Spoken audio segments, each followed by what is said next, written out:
Okay, folks, welcome to Nino's Corner.tv. I got a great guest today, Gene Decode. It's always a pleasure to have him on. He's highly requested. He's got his fingers on the pulse when it comes to, I guess you could call it the tunnel wars. The Gene, are you there? It looks like you're on mute. Yeah, I'm just waiting for you.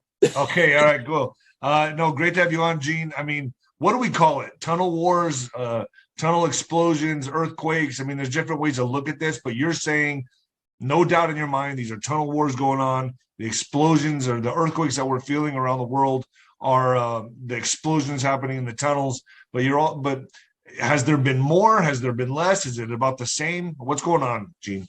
About the same. I call it underground wars, and I've learned that there's massive amounts of more megaliths and tunnels than I'd ever thought, in the order of 36,000 miles in Europe.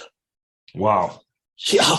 We're taking the white hats are essentially taking them all out, right?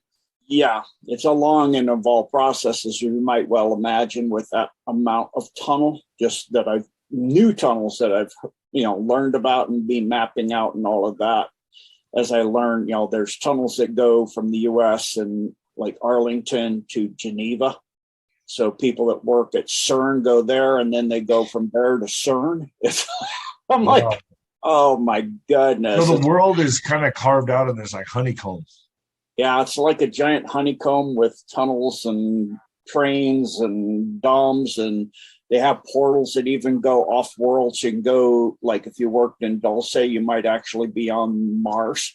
When you go to work, you take a little shuttle, like a little golf cart kind of shuttle-y thing on a track, and you wind up going through a portal and you don't even know it. And you're looking out the window and it looks like, the Earth, but it's a hologram. You're not looking out at the Earth. You're actually on Mars, so that you're, doing engineering or doing equipment repairs for ships that come into Mars that we trade with, and you didn't even know it. So, and then this is all well hidden from the American public, from the world public. Really, this is like nobody knows this is going on. Oh, people know. Most people have NDAs that do it. Like a lot of truckers know, they drive underneath Kansas and they drop huge truckloads of stuff. Or I way back when had a trucker contact me and said, "Yeah, I just left the dump coming out of Mount Shasta. I entered in North Carolina. I went underground in North Carolina." Or another one, Granite Mountain, and I came out in Shasta, or came out and down in near the Gulf of California tunnel, near or the border of Texas, or they're just all over the place. And so, are we making even a dent? I mean, by taking them out, because what's essentially what's happening down there, Gene? Like what's going on down there? Is a lot of extraterrestrial life? Is it like pretty much everything? Child sacrifices, technology, what everything happening down below, right? Yeah, everything you can imagine, and then some. So I recently came across a video of a guy that was a sniper that worked at Area 50, actually S4, which is an extension of the 6 bases there. And he was just a sniper, and he had a light he would watch. It would be red light, yellow light, green light. And if he got a red light, whoever's coming in, he just shot him. And if it was a green light, he let him go. If it's a yellow light, he put a sniper scope on it. They'd see what he'd see, then they give him the red or the green. Because the warnings and all the fences and stuff, people would still go in. So they're not allowed in. And he saw clones come out where he had a lineup of beautiful, beautiful women, like Playboy model level. And then this senator, high-level senator, guy with high clearance, just was giving a demonstration. He handed the gun there were 4 on each side, or 6 on each side, I think it was, all looking identical. And he just gave a gun to one and told her, pointed at the lady across from her and said, "Shoot her." And he just shot her, and they didn't even blink. Nobody, no emotions, no nothing. And another one, he saw a bunch of guys come out and this same thing. And this time the guy, when he fell down, had like what looked like hydraulic oil coming out of him. So it was, some kind of robotoid thing, like bluish hydraulic. Wow. So, I mean, what's going on is pretty beyond most. And he said the hangar there to go underground, the building was a mile on each side. So it's 1 square mile, 1 mile, 1 mile. This big, huge metal building, and it had a series of doors that were all small door with the big inside a big door, inside a bigger door, inside a bigger door. And it said the biggest door had these huge hydraulic rams to open it that lift hundreds of tons each because the door was that massive. And then when that would open, he would a big, huge triangle craft would come out. So that's also a hangar also for the TR3 units. So you'd see those come out as well. So there's and so when I do the deep dives on my platform, when it gets up and I'm redoing the dumb decode, I'm going to be adding all this stuff, not just where the bases are, but what's in them. What are they doing? This base is this. These groups are here. You saw a reptilian there, big, huge, tall, like 12-foot high with a tail and the whole 9 yards there too. You saw a tall gray there, Kelly Toker. So, I mean, it's just. I remember Philip Schneider talking like I do, but he was just, and he was pretty traumatized by it all. I remember Philip Schneider talking about all this. I watched videos on Philip Schneider, who used to build the underground bases back in the day, back in the 90s, talking about how this is very, very real. Like, this is not fantasy. This is absolutely 100% real. Yeah. And I think that's just hard to grasp for a lot of people. They don't understand just how real this is down there. And that we've been in war with. How long have we been at war with? Would you say the outer space alien or the aliens with an agenda that control humanity? How long have we been in war with them since the beginning of time?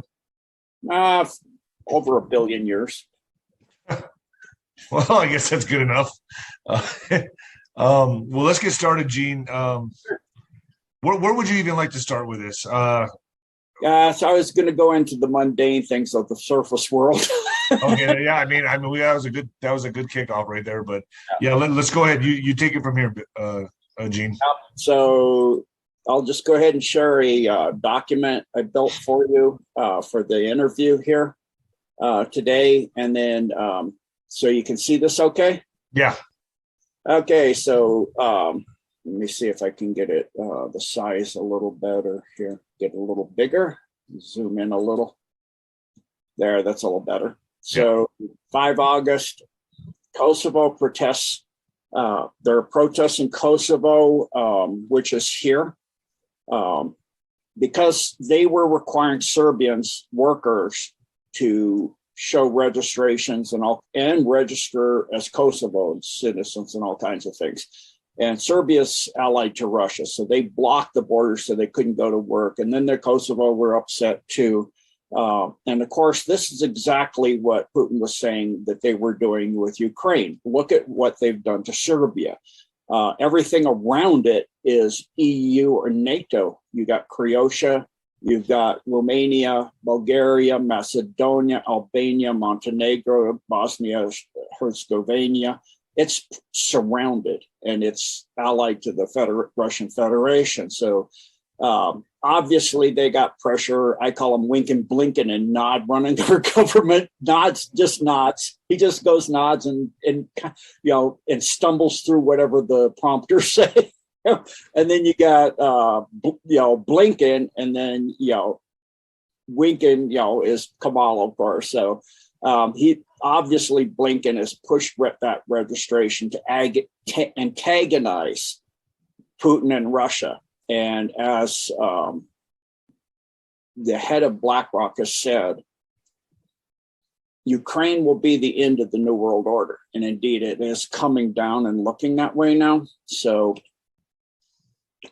Yeah, I mean, it wasn't the main focus for Putin with the Ukraine was to take out all the biolabs, correct? Yeah, well, that was one of the focuses. If they hadn't have done that, they were going to launch weapons the next the next week. They had no time to delay, and they would have been targeted to specific genomes, like Slavic would have been first, but they had different Caucasian groups, African American. I heard the exact same thing from 107. He told me the exact same thing you're telling me right now. Yep. So they were ready to unleash, like Billy has been saying, that we didn't respect or react appropriately to the first pandemic. So they were going to, we will with the second one. And they're already pushing monkeypox, which is. Well, what do you think? Do you think it's going to be monkeypox, or do you think it's going to be nuclear lockdowns? Because they need to achieve lockdown, correct? Well, they need to achieve everybody getting a booster every 6 months. Right. And they're way behind the ball on that. Yeah, and they have 79% of the world jabbed. And so they want 100% because that's their depopulation. I even saw a video on Telegram of a guy that was working on a 5G tower, and it goes, this is the way we're doing human population control now. I haven't been, he didn't say jab, he said the regular word. I haven't been, but if I were, I couldn't work here because I'd be dead in a minute up here next to the next to these amplifiers like this. So the 5G with the vaccine is what's killing people. Yeah, that's why you saw in China, they're falling over dead and they're right in front of the computer screen, or they're right by a 5G tower. It's literally resonant frequency, turns on all the nanotech and all that. And that, it's programmed to kill you. And then it's also, I have one of the coordinators that had to leave Bless for Service a long time ago due to work restraints, contacted me on, they need people. They own a string of mortuaries across Florida and the deep South. And they can't keep people in. The people that have been jabbed keep getting sick or dying, and they're ordering children's caskets in bulk. They've never, ever done that. Have to wash the big stainless steel tables down after they embalm somebody. They're getting what all the doctors have been showing, the long, white, gooey stuff, and then the huge, long blood coagulation of blood.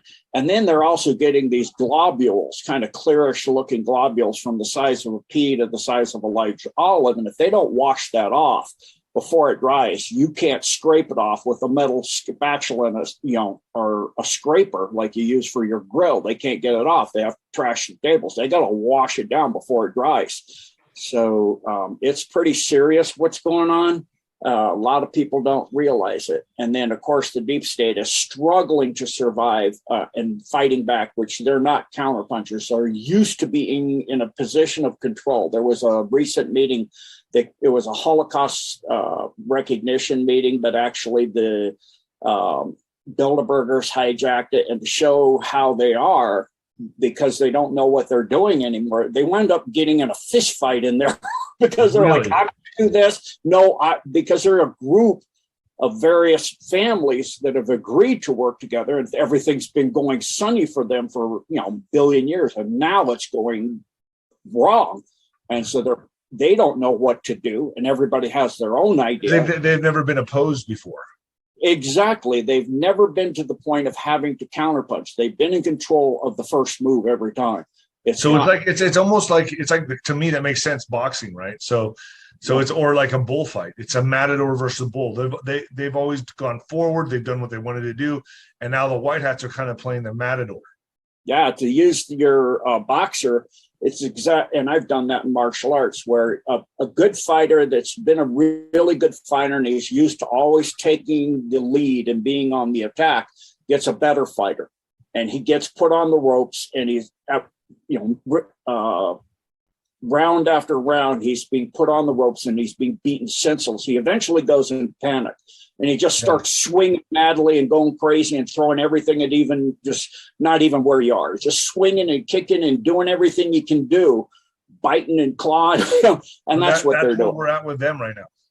Yeah, that's where they're at. That's exactly where we're at with them. So they're on their way out, and they're panicked. They're losing it all. Yeah, they're losing it all, including their minds. That's good news. Yeah. I mean, and you look at the U.S., who's running this country. I mean, you got Sleepy Joe. I've heard he's passed, Gene. I did say that he died a long time ago, but whoever's playing him now, they're scrambling. Again. And then you got Kamala, obviously not. And then you got the drunken sot going to Pelosi, who's drunk the world knows it. She's drunk most of the time, and she's slurring and can't talk. Well, what'd you go to China to do? To Taiwan to get sake from Japan at a better price. I mean, come on. So she goes to, she gets off the plane. China's all upset about that. They're doing war operations, shooting missiles towards it, and all of that now. Then she goes to South Korea and she gets off and they say, we're not going to meet you. We don't have time. We're too busy. I mean, the third most powerful person in the U.S. government lied. Sorry, we're not it. I mean, totally different than when Trump went there, right? Yeah, 100%. I mean, totally different. Wow.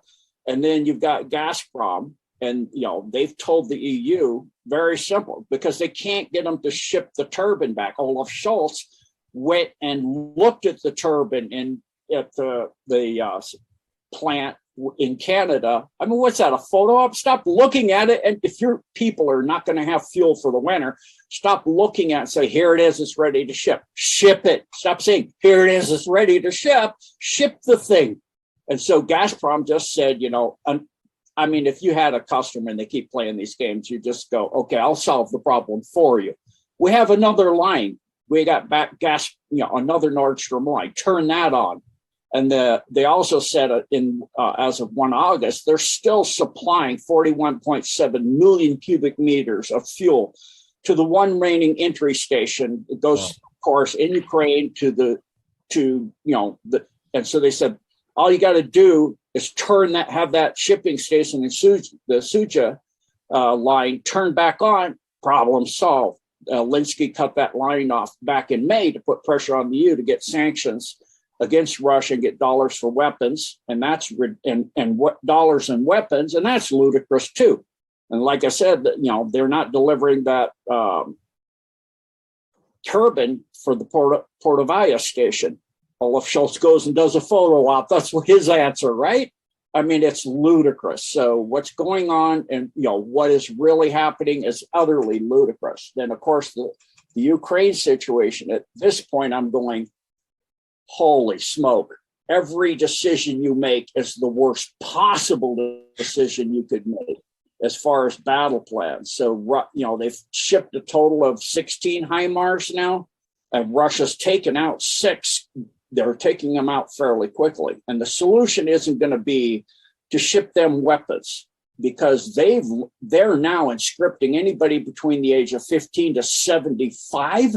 They moved it from 67 this week, the beginning of this week, to 75 years old. I mean, sending a guy to the front line in his walker? I mean, what? And they've got they are averaging one AK-47 for every 2 people, and they get 2 months of training. What? You learn how to dig a foxhole and hold a weapon and take the safety off, aim and shoot. I mean, you don't learn much. I did basic training 3 months. Then I went through a year of electronics school, went to sea for a year and a half, came back and went through more. I mean, you're not really a viable military person. They don't have high-level NCOs. It takes 4 to 5 to 6 years. Those people are all gone. They don't have officers, most of them, other than the general. And he's saying the idea of what you're doing really upset with Zelensky and the regime in Kiev because everything they do it's all desperate. It's all desperate moves. Yeah, and not only did the taking out the HIMARS, they've also made them pretty much not able to hit their targets because they bought one on the black market for 1/10 of its value. And then that caused Zelensky to do a purge and put his best friend for most of his life in jail for Article 47, which is treason. And they're going, then the very next day says, no, it wasn't really that. It's just we're under investigation. No, it wasn't. That's what you said. I mean, it's like, who are you going to he's going, who are you going to believe? What I said yesterday, what I said today. Keep up with me. It's like Donetsk is near collapse, because they pulled back all of their heavy armaments and a lot of their troops to Kherson to protect that as their last line of defense from the Russian just wiping through there. They have 2 huge, heavily fortified lines that they built for over a decade of concrete and steel and rebar, and really heavily fortified. If those fall, they're gone. The Russians will sweep through. That's why they've been going slowly, because they have to pound. And so they pulled those troops out, and they have no air superiority. The Russians have utter superiority. You don't do that in a war with no superiority. They have satellite, they have all kinds of things. So they pounded those troops when they withdrew, and they lost the majority of what they tried to pull out. they lost 2,000 men in just a couple of days. That's horrific. And then they lost tons of armor that they were pulling back to fortify the back field there. So then they're saying, oh, they're taking out this Russian bridge, and actually the Russians created a ghost bridge. And I'll play these videos at the end so it's smoother and quicker. And it creates a satellite image that makes it look like the bridge is not where the bridge is. And then the bridges are built to stay. They're built strong. And so the HIMARS have punched holes in the bridge, and they can still drive across the bridge. But I mean, come on, our Army Corps of Engineers, even if they blew the bridge, the Russians have Army Corps of Engineers, they could build a bridge across a river in a day. I mean, this is ludicrous. Then they hit a prisoner of war camp, and they're saying it was the Russians. No, the Azov forces that were captured there, some of the top levels people were there from Mariupol and other places, were turning on Kiev and telling about the laundering of dollars and offshore accounts that were being given by the EU and the West in the billions of dollars to various people and their children and all that stuff. And they're turning all the evidence and all of the information. So to make a point to the Azov forces and to other people that would surrender, Ukraine hit them with HIMARS, and the Russians have pieces of the HIMARS. So it's not like they're going to go able to go, even a few mainstream media have stated that it's not for sure if it was Ukraine or Russia. If they say that, that's because they know Russia could produce the fragments of the missile, because they know that it was Ukraine that hit that. So I'm sorry about that. It's a little hard here. So how long, we're obviously coming into the climax, aren't we, Gene? Yep. I mean, Yep. obviously, we think it looks like it's about to go off in Taiwan. It's already starting. It could be. I think this is, again, antagonizing. I mean, and they're afraid that China and Russia, and Zelensky is trying to meet with China to get an ally. At this point, are you kidding me? After Pelosi goes there, now you think he's going to meet with you? No way. Obviously not.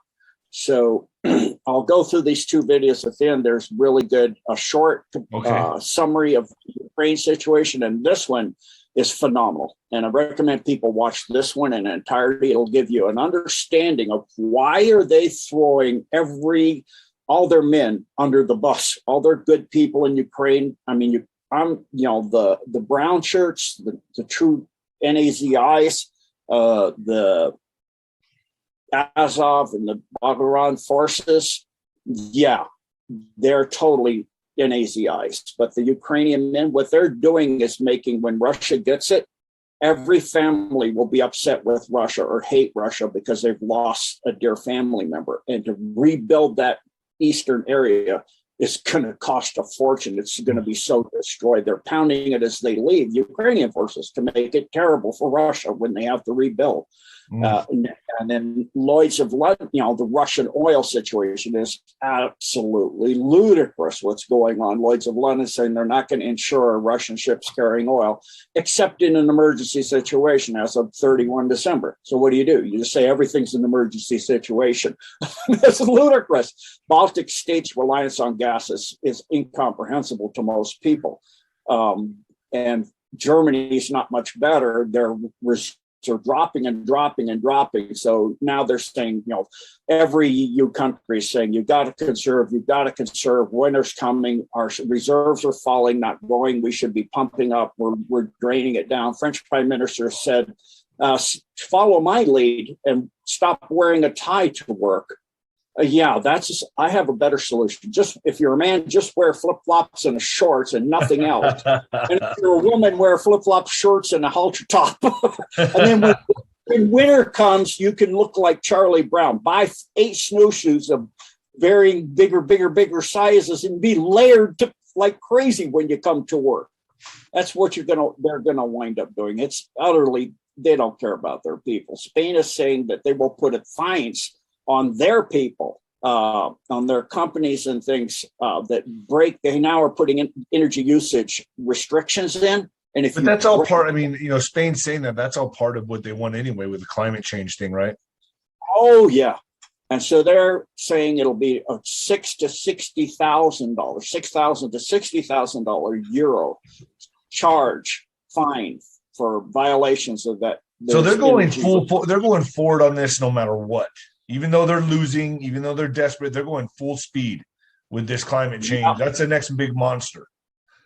Exactly. So with that, what I'll do is I'll just go ahead and play the videos all one after another. Now I got them all lined up here. So just to make it real, kind of summarize all of the things I said here. So the first one is the situation in China and Taiwan. And this is a really good WIM Wayne out of India. Do you hear my sound okay? Let me do this. Let me stop this and I'll go back and make sure I share with computer sound. It'll be much better. Yeah, I didn't share with computer sound. Let me do that. Yeah, I can hear. Can you hear me? Yes, really good.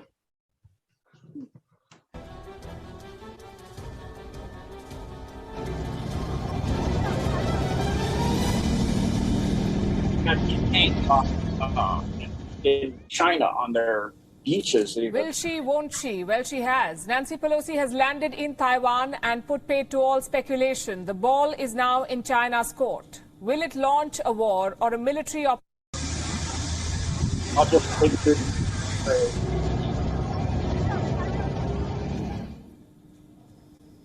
On the other side, Taiwan is bracing for impact. What will be the cost of hosting Nancy Pelosi? Taiwan. Yeah, so obviously the cost is going to be high. Then next is a little bit of what I was saying about the turbine and that. Taiwan. Yeah. And so I recommend this Alexander and Alex Duran group. Really good people to follow to keep up what's going on. The PR media hype surrounding Pelosi, tracking her flight and all of this stuff has now ended. She went to so she was careful. The flight was careful not to go through Chinese airspace. They came up from the Philippines. Right. And the leaders of South Korea didn't even have time to meet with her. They were like, "We're not meeting with you, Nancy. We've got other stuff going on." I believe the. Yeah, sorry, Pat. Yeah, never would that happen to Trump. Yeah, we don't have time. We won't welcome you in Korea. Wow. President or. So I mean, it's utterly insane what's going on. And then this little quick clip here on what's going on in with Ukraine and the HIMARS and all that.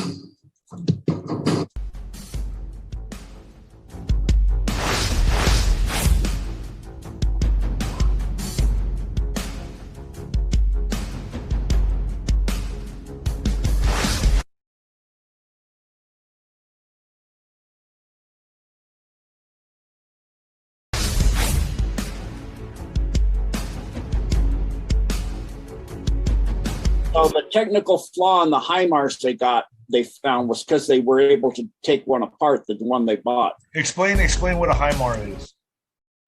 It's a multi-rocket launching long-distance system.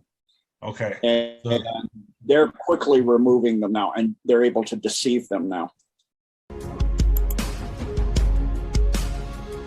And, in regards to that, it takes lots and lots of training and support to run those systems. And they're sending people to the front lines, 15 to 75 AK-47 between two people, one weapon between two people, because they're giving their best to their Azov and their, brown shirts.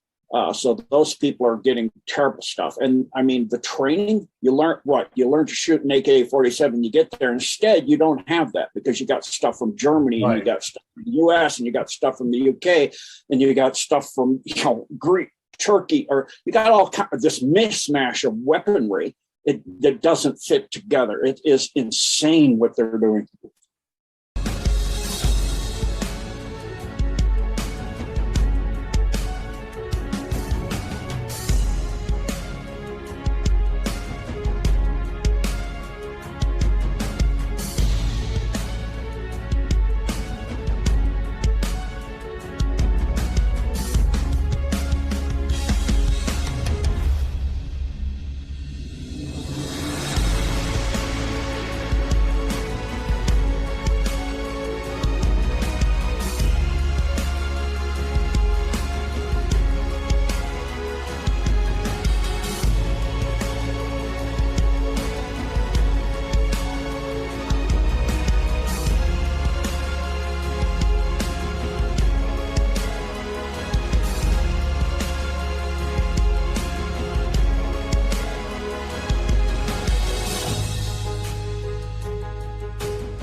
So what they're referring to confuse the HIMARS. You see these triangle like pyramid shaped things. They put a false radar reflection.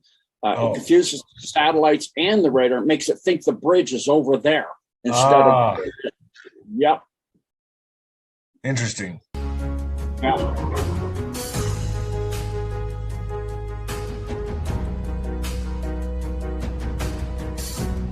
And again, it seems even with the bridge damage, they got ways to get people across pretty easy. I mean, they got all kinds of stuff here that they're doing. Oh, I see the triangular things there, right there. Yeah. Yeah, all of them right there, all the way across. So, and they're getting people and cars and all kinds of stuff across.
You there, Gene?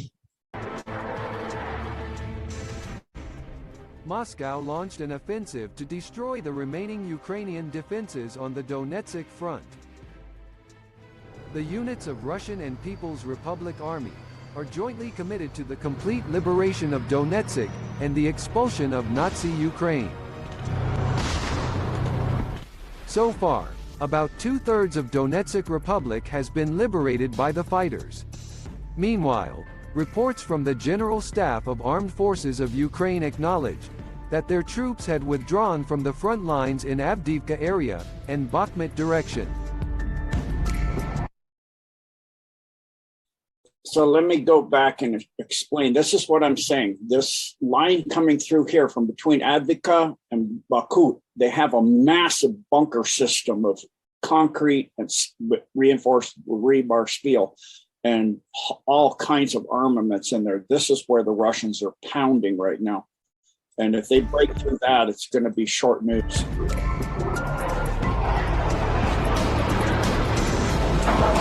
And as I was saying, Russia has total air superiority. That's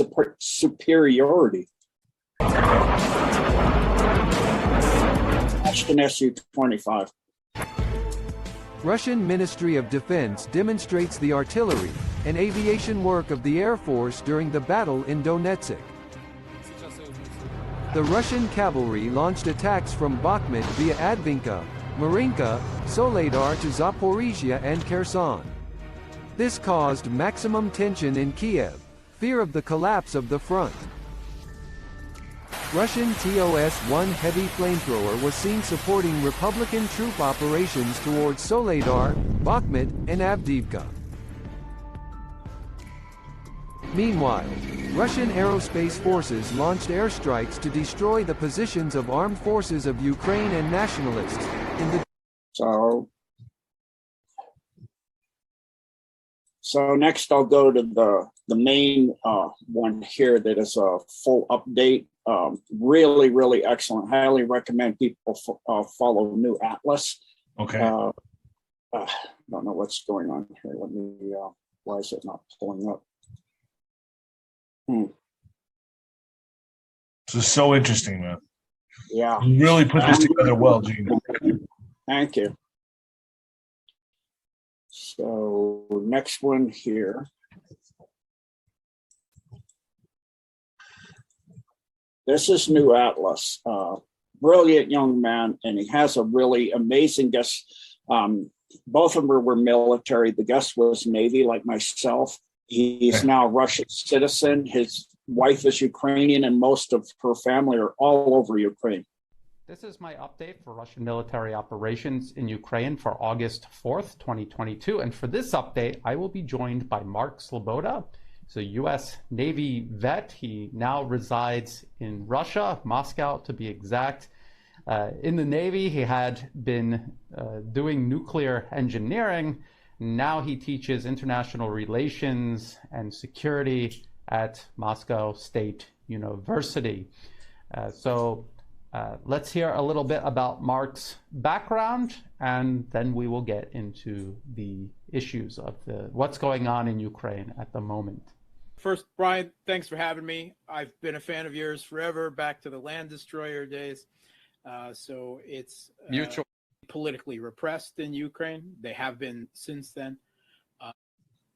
While that, definitely does not put me in the line of an uninterested observer, it also gives me, I think, an insight into the people of East Ukraine that never accepted the U.S.-backed putsch.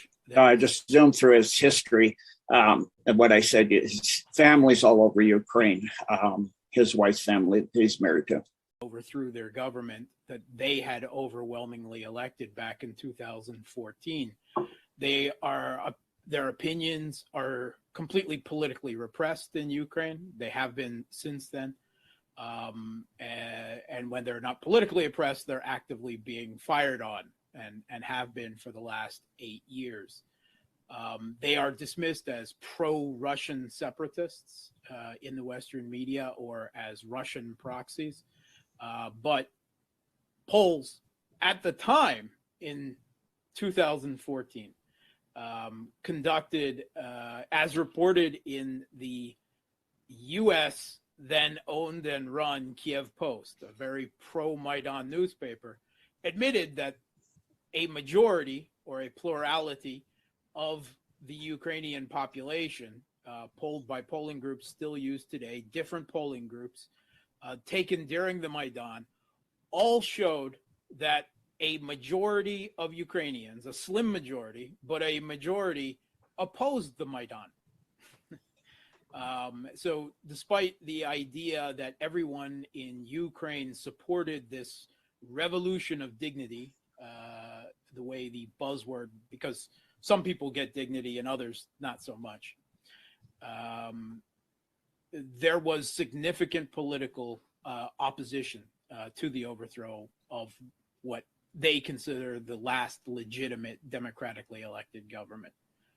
And that is the perspective that they work from. They don't accept this regime. They have never accepted it, my family in East Ukraine. They were extremely upset with the Putin administration for not doing anything in 2014, 2015 to help them when their government was overthrown by an openly foreign-backed putsch. Of course, they do not want to be caught up in a war. No one does.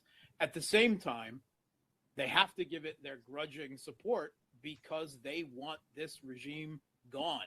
They don't want to be part of an anti-Russian Ukraine where the forces, the militant and political forces that undergird the regime, that are its vanguard and brown shirts, regard them as subhumans because they are Russian speaking, Russian identity, East Ukrainians. And ethnicity really doesn't mean anything, right? In this area. My wife's family, they consider themselves Russian, but they actually have a Ukrainian surname.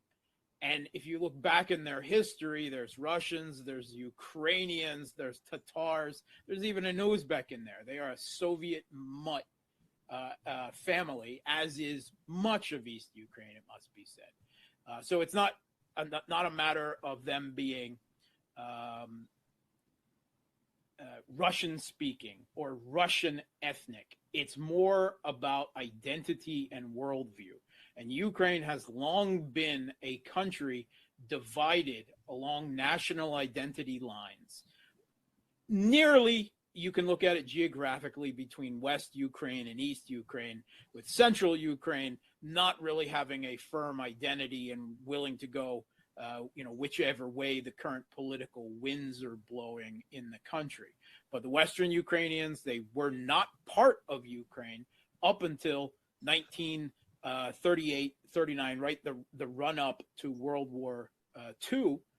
They were part of the Austro-Hungarian Empire, the Polish-Lithuanian Commonwealth before that, and very briefly then Poland, and then the Soviet Union. And they have their national identity conception is almost centered around hating Russia. I mean, that's the primary facet of it. Meanwhile, East Ukraine has a completely different national identity conception. A significant portion of the population of Eastern Ukraine is ethnic Russian, and those that aren't largely view Russians as just a kindred people. They don't really understand the border separating the two areas. They are Russian speaking. They don't want to be part of a country that's enemies with Russia or that regards genocidal, Holocaust perpetrating Banderite fascists like Stepan Bandera as their heroes, the founding fathers of their nation state, because they fought against that. And the Banderites, the OUN, the Ukrainian Insurgent Army, the Organization of Ukrainian Nationalists, they didn't just kill Poles, and they didn't just kill Jews. They didn't just kill leftists. They killed other Ukrainians. That's the bottom line. They killed particularly East Ukrainians. And my family, my wife's family, has members that were shipped off as slaves to serve in the German industrial complex, but they weren't rounded up by Germans. They were rounded up by West Ukrainians. They were grabbed up.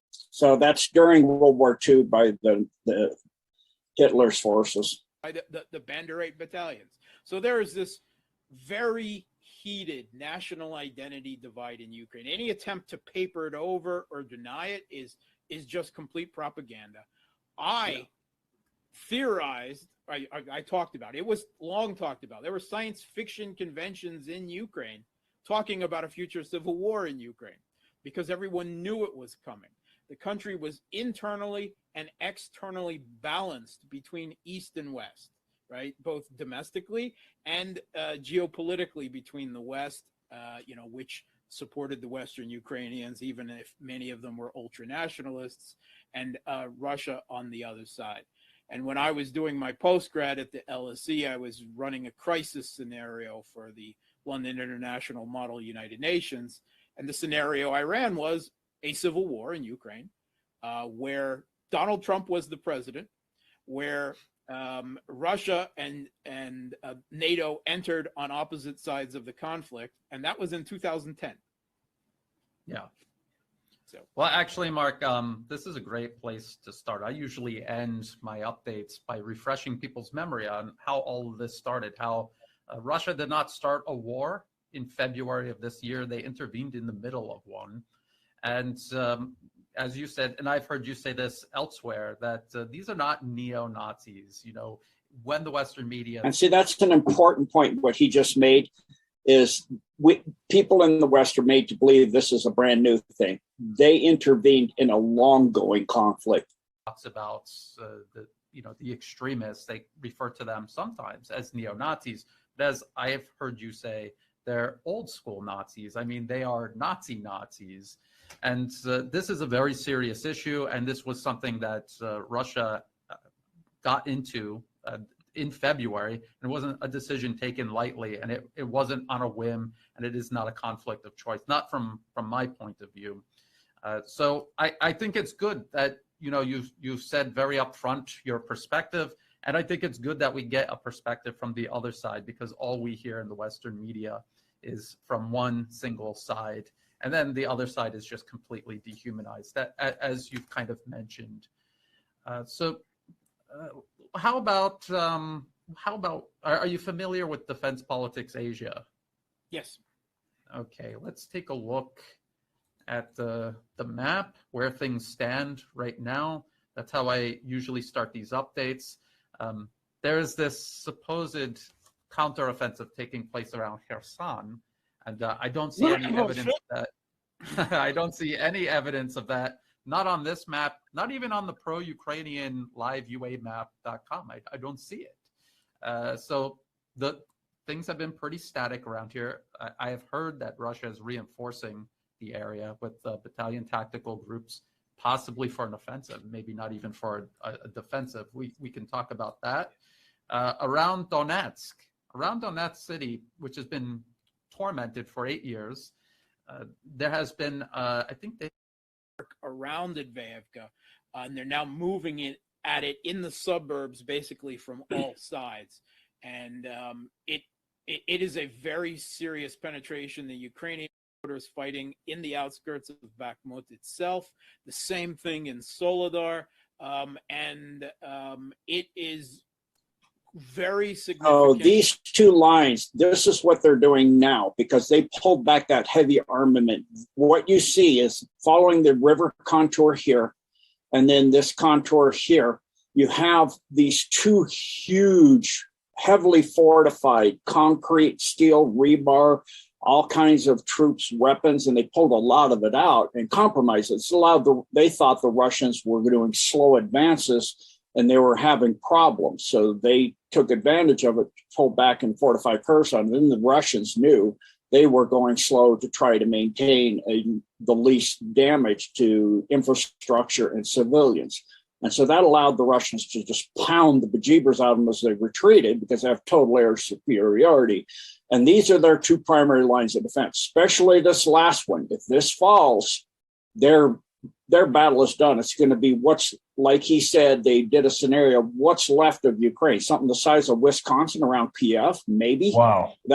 Yeah. So it's going to be just, wow. This is once that goes, it's a wrap, basically. Once it goes, they'll blitzkrieg across Ukraine. The Russian forces will have nothing to stop them. They've already will have lost all their military hardware and almost all of their NCOs. They've lost most of their officers. The Kiev regime. Hold on, Gene. You're saying once that goes, then the Russians will blitzkrieg across there?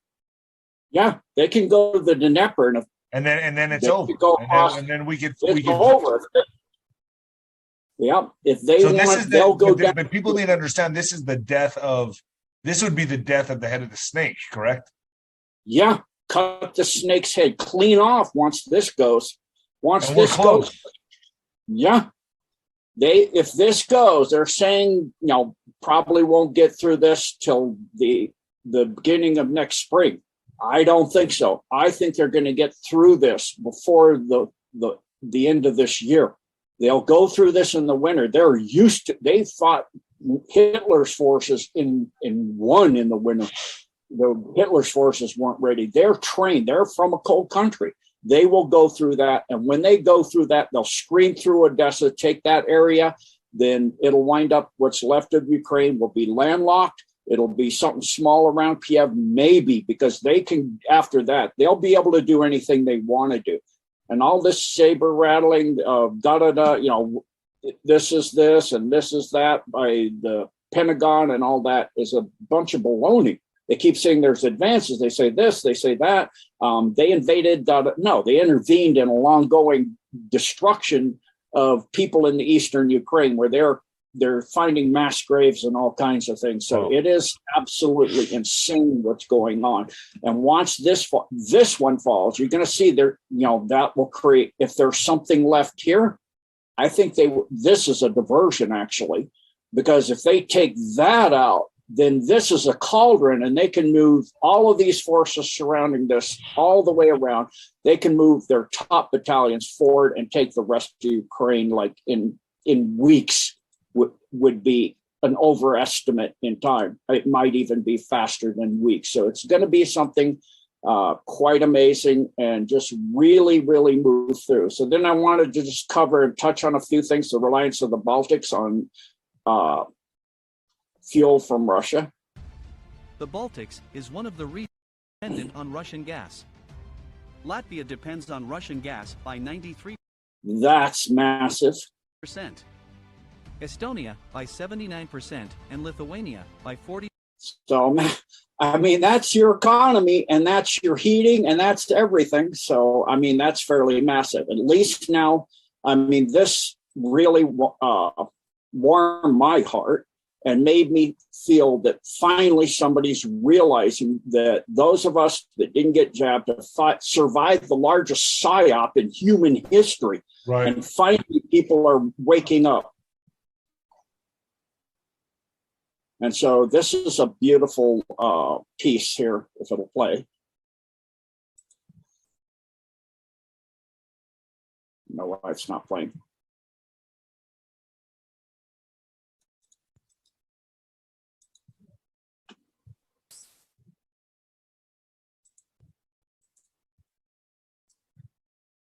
So let me, I highly recommend, I'll have this, I'll send this to you so you can have people play. It's an apology to those people. We were villainized, we were ridiculed, we've lost friends and family because they won't talk to us anymore because we didn't get jabbed. It was our fault that things were going so badly.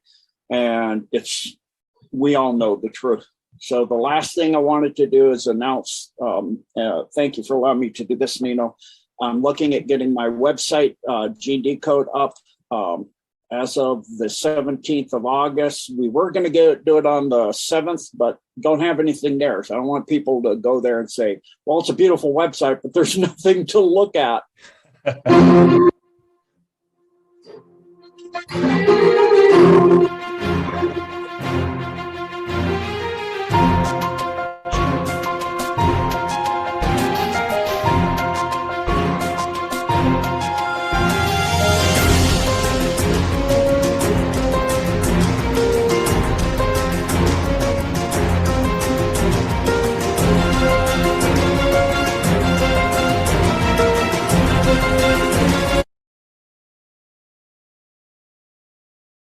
Sorry, glitchy here. I don't know why we're glitching. Sound went out.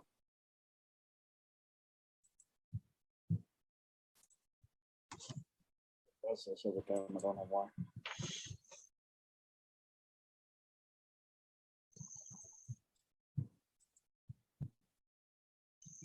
And what are you showing us right here, Gene?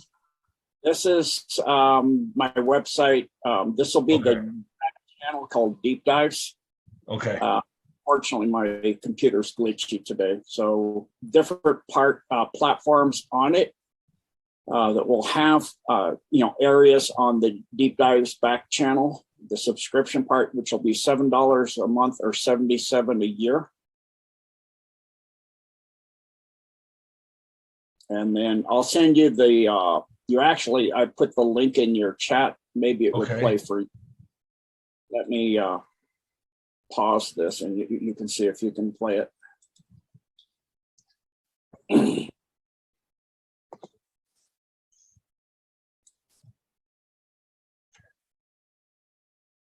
So do you have that link? You could play it. No, I don't. Did you send it? I put it in the chat for you. Do you have it? You don't see it? No. Because I left and came back. That's right. Let me put it pull it up for you again here, and I'll see if I'll put a link in the description. How about that, Gene? Okay. Does that work? I'm running a little bit out of time. Sure, no problem. No, this has been amazing, Gene. What's your time frame, and when you think this is all going to climax and things start getting turned around? If you had to guess.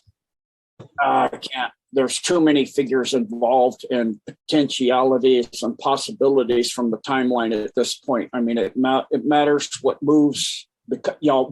I could have done that until the cabal got into a counterpunch situation.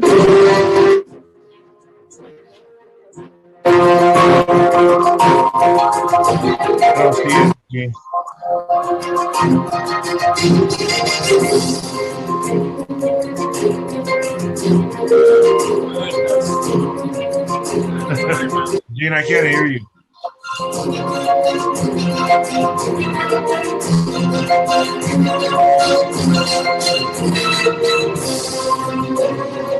There we go.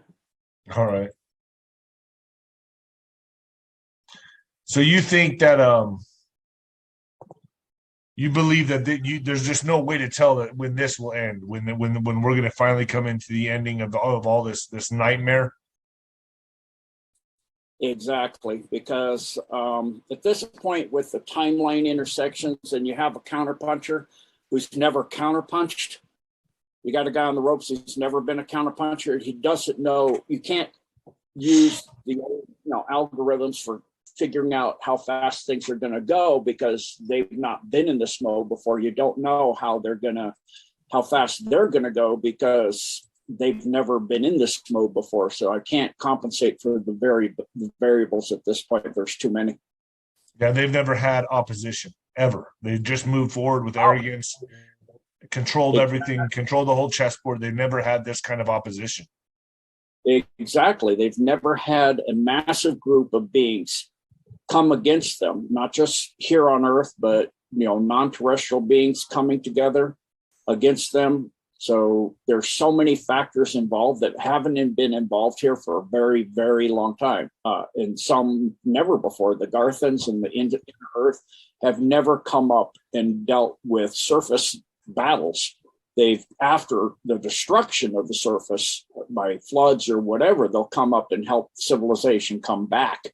But they've never gotten involved, and they realize now that they can't stay out anymore because if they do, they're going to wipe out the entire planet, inner and outer, because they've got, they know about the inner as well.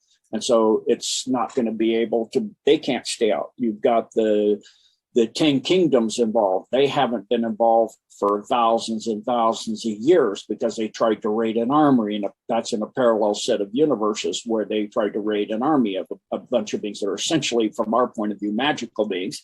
And that was stupid because they're essentially eternal beings. And they also, you're going to have a magical armory and you're going to break into it and they don't know. So they crippled the only ship they allowed to leave, go back to Antarctica. And then they've had to leave most of the Draco, all the primes have left because they see it as an unwinnable situation. They pulled out. So you have that removed. So you've got other groups vying for who runs it, non-terrestrial negative agenda groups, who runs the show here. Then the White Hats took CERN. They reversed CERN. So it's now sucking all the negative. Wow, so the CERN has been intercepted by White Hats.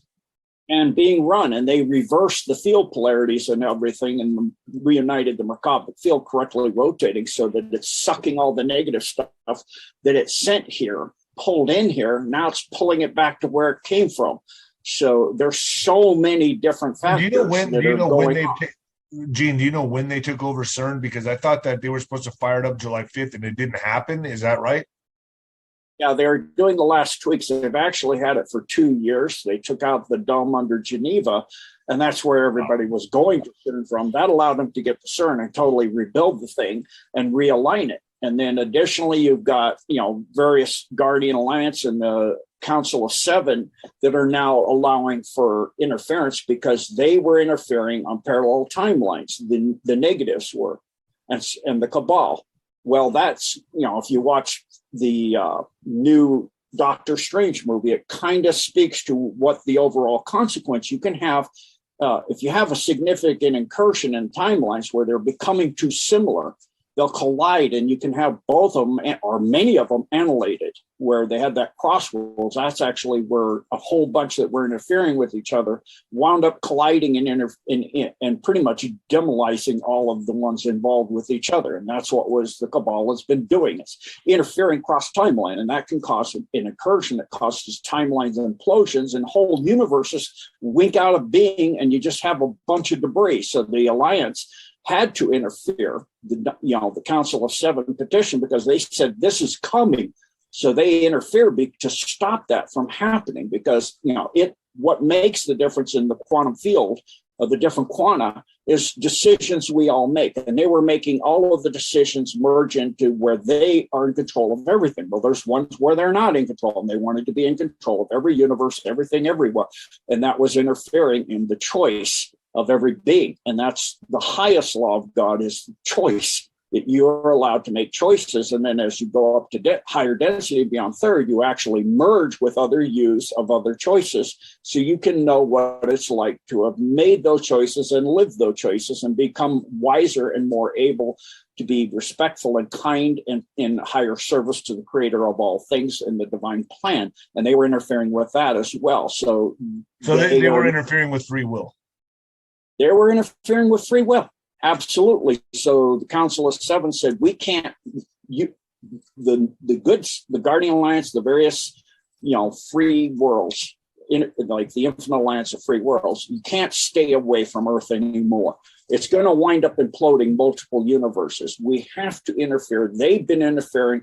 And so we've got to interfere to some degree. And it was just agreed in the Andromeda Councils of Seven, how much interference to do, which is quite significant. So we got weapons, we got technology, we got advisors, and all kinds of stuff. And then in the inner Earth, where under the Earth, where they were doing horrific things with hybriding and making chimeras and AI hybriding like Borg, and of course the graphene oxide and all that. And the nanotech. That's alien technology too.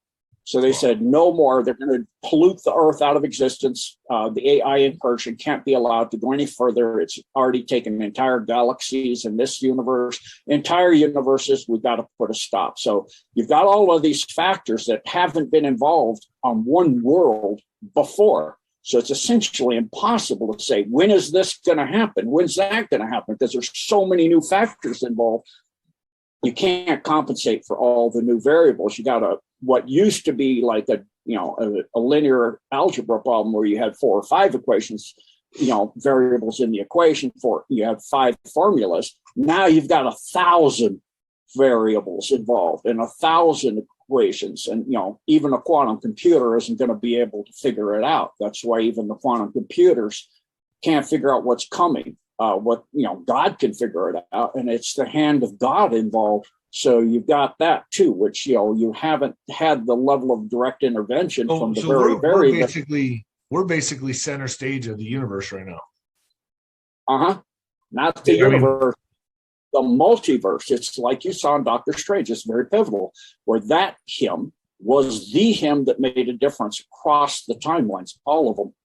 He was significantly different. This one is significantly different than all the others. It's the nexus, if you will, of the multiverse. So this decides the outcome of the entire ball of wax. I mean, there's freedom of choice to be reestablished. And if you want to have your cabal, you can have your cabal, but you can't be interfering cross universe. Wow. This is something else, Gene. Any way I can get you back on again? Absolutely. Okay. I love having you on. You're one of my favorite guests. Man. Get it done. Probably in September timeframe, I'll have some availability. Absolutely. Let's shoot for September. I'd love to have you on at least once a month. Where can people find you, Gene? So, Real Gene Decode on Telegram. Okay. Always contact me. Mostly I'll get Blessed for Service team because I'm very, very busy. I answer a few. That's at the Gmail Colosensei64, COLOSENSEI 64 at gmail.com. Make sure you put your location and kind of a general area like US, PA, Pennsylvania, for example, or CA for Canada, and BC for British Columbia, et cetera, or the country you're in. And then lastly, again, website, there's the Bless for Service website.org for information. Once we get done with Gene Decode, we'll be putting interviews back on there and schedule and all that. Gene Decode. Blessforservice.com. Yeah, blessforservice.org. .org. Bless and then for Gene service.